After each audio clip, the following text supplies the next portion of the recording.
چا چې د یو طالب د یو عالم چې د چا په سینه کې قرآن دی د هغه سره دشمني وکړله په دشمنۍ د عالم لراغې د طالب لراغې پیغمبر علیه السلام فرمایي د الله سره دشمني وکړله ومن والاهم فقد وال الله او چا د عالم سره دوستی وکړه د الله سره دوستی وکړه د الله سره محبت وکړو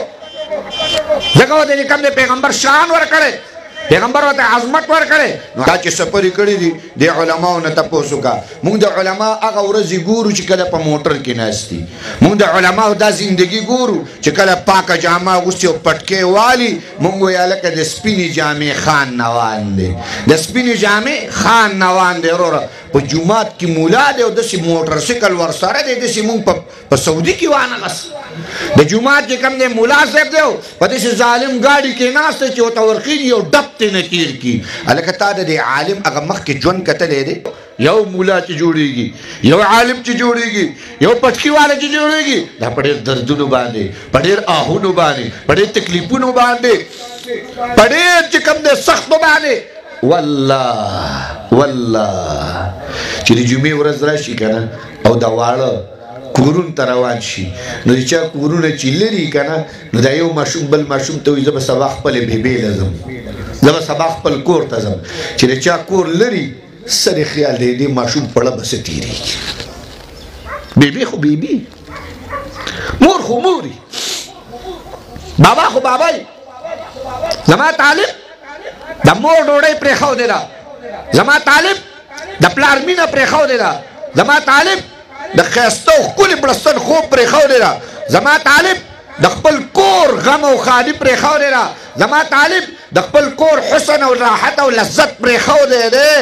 راغلی دی قرآن ته راغلی د الله کلام ته راغلی د الله تعالی د قرآن دپاره ناست دی ووایه مړه هلکه تا د دې عالم هغه مخکې ژوند کتلی دی هغه سخته دې کتلی ده هغه درد دې کتلی دی هغه تکلیف دې کتلی دی چې بر شپې چې کوم دی نو راپاسې د نیمې شپې او الله ته په مدرسه کې جړا کوله او چې کله به د جمعې ورځ راله نو ټول خلک به کورونو ته را روانو دی به سمدستي صندوق به یې راکولاو کو او خپلې جامې به یې راواغستلې خپلې کپړې به یې راواغستلې خپل چې کوم دی څادر به یې راواغستو خپل رومیال به یې راواغستلو او لا بړو د بازار نه به یې د 10 روپو چکۍ د ځان سره راواغستله د 10 روپو چکۍ به ورسره وه خلکو به لذتونه او مزې اخیستلې دی به بمبې ته ناست او خپل ځان له به جامې اینځلې لګیا خپل ځان له به کپړې اینځلې لګیا کپړې به اینځلې چې کله به یې وینځلې مور خو نه وه بېبې خو نه وه څوک خو ونه نچوړ به یې پخپله کړلې نچوړ به یې پخپله کړلې او به یې څنډلې بیا به یې کتل کول چې د ملګري په جامو یې له پاسه وانهچومه د بل طالب جامې دي چې هغه ته تکلیف میلاو نه شي نو کله دریم چت ته خېږه او کله دویم چت ته خېږه کله په دیوال باندې او چې کله به هغه وچې شولې او روا به یې غستلې جامې به یې خیرنې شولې چې سبا به یې اغوستلو نو اسري به نه وه چې ځان له به اسري کړی وي اسري نه وه چې ځان له به اسري کړی وي چې ورګه اسري کړې جامې واغوندم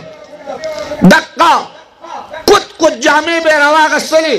او غاړې ته به یې واچولې سهار به شو تلی به ووالې شوله چې بسکلې و یا به چې نه وسکلې یا به چې سمه میلاو یا به میلاو نه وه زر زر به یې منډې والې د خپل استاد مخې ته به کېناست تر د غرمې پورې به ناست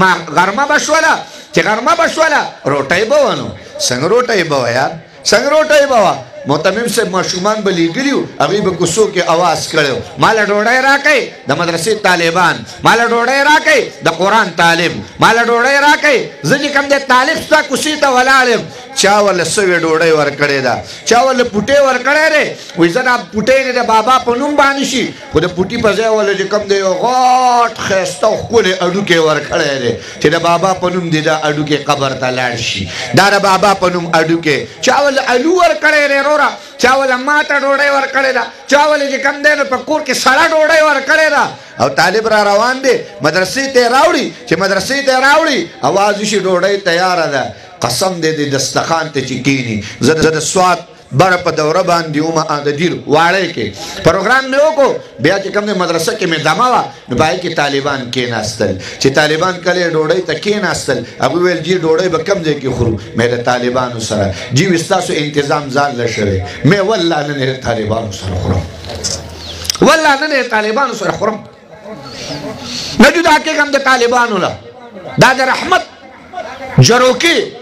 دا د الله د مینې جروکي دا د الله د محبت جروکي دا د الله تعالی د رحمت صادر په دوی باندې خور دی والله د دې طالب نه جدا کېږم ځکه مولا یم د طالب په سر باندې مولا یم ځکه مولا یم دا طالب راته مولا وي دا مې شاګرد دی دا مې د آخرت خزانه ده دا مې د آخرت چې کوم دی هغه سکون او آرام دی دا مې د قبر لذت او راحت دی د دې طالب نه د خدای ما نه جدا کوي دا طالب د خدای زمونږ نه جدا کوي زه به د طالب سره یم طالب سره زما ژوند دی طالب سره زما زندگی ده طالب سره زما چې کوم دی نو تمام د ژوند ښایست او ښکلا او زینت دا زما طالب دی دا زما چې کوم دی دغه وړوکی طالب د هغې سره کېناستم ویل جي مو ځان له انتظام مې راځئ کښېنئ راځئ نن یې د طالبانو سره خورو ځان له نه کېدو داسې امتیازي شان ناله مه راکوه راځئ د طالبانو سره کېنو طالبانو سره یې وخورو ما آواز وکړو مې د طالبانو د ډوډۍ راوړئ انګولې الی دی چې په دې باندې زما د هغه طالب لاس لګېدلی دی چې د کوم طالب د خپو د لاندې فرشتې وزرې خوري چې کوم طالب ځي د هغوی سره فرشته روانې چې راځي علم له او قرآن له راځي د هغوی د خپو د لاندې چې کوم د فرشتې وزرې خوري والله چې فرشتې قدر کوي هغه طالب چې کوم دی کوڅه کې ولاړ دی ما له حقه راوړه د هغه خورم عرض بسام یو عالم چې جوړیږي یو عالم ته چې علم شان او عظمت میلاویږي ډېر په سختۍ او دردۍ سره شاعر وایي که نه چې ډېر په سختۍ سره ہزاروں سال نرگس اپنی بھی نوری پی روتی ہے بہت مشکل سے ہوتا ہے چمن میں دیدور پیدا چې یو دیدور پیدا کیږي په چمن کې نو د چمن ډېرې جړاګانې ورسره یوځای شي د چمن ډېرې اوښکې ورسره یوځای شي د چمن ډېرې ستړې ورسره یوځای شي د چمن د مالی او بخار د چمن د مالی ستړې د چمن د مالی شپه ورځ رونېدل د چمن د مالی د ګیر چاپېره دشمنانو نه بچ کول د هغې نه بعد په چمن کې یو ښایست او یو ښکلا چې کوم دی ما او تا ته راځي یو سړی چې پیدا کېږي په ډېرو سختو باندې پیدا کېږي ما او تا ته نن اسانه میلاو ده مفت میلاو ده پیسې رانه پې نه ځي سفر یې پسې ډېرې زیاتې نه کوو چا چې سفرې کړي دي د علماو نه تپوس وکړه موږ د علما هغه ورځې ګورو چې کله په موټر کې ناست دي موږ د علماو دا زندګي ګورو چې کله پاکه جامه اغوستې او پټکې والي موږ وایي هلکه د سپینې جامې خان نوان دی د سپینې جامې خان نوان دی وروره په جومات کې مولا دی او داسې موټرسایکل ورسره دی داسې موږ په سعودي کې وانغست د جومات چې کوم دی مولا صاحب دی په داسې ظالم ګاډي کې ناست دی چې ورته ورخېږي یو ډب ترې نه تېر کړي هلکه تا د عالم هغه مخکې ژوند کتلی دی مړه ځکه خو محبوب فرمایي حملة القرآن اولیاء الله حملة القرآن اولیاء الله چې د چا په سینو کې قرآن دی اولیاء دی اولیاء زما حبیب وی دا اولیاء دی زما محبوب وی دا اولیاء دی زما د حبیب د شونډې ارشاد دی دا اولیاء دی حملة القرآن اولیاء الله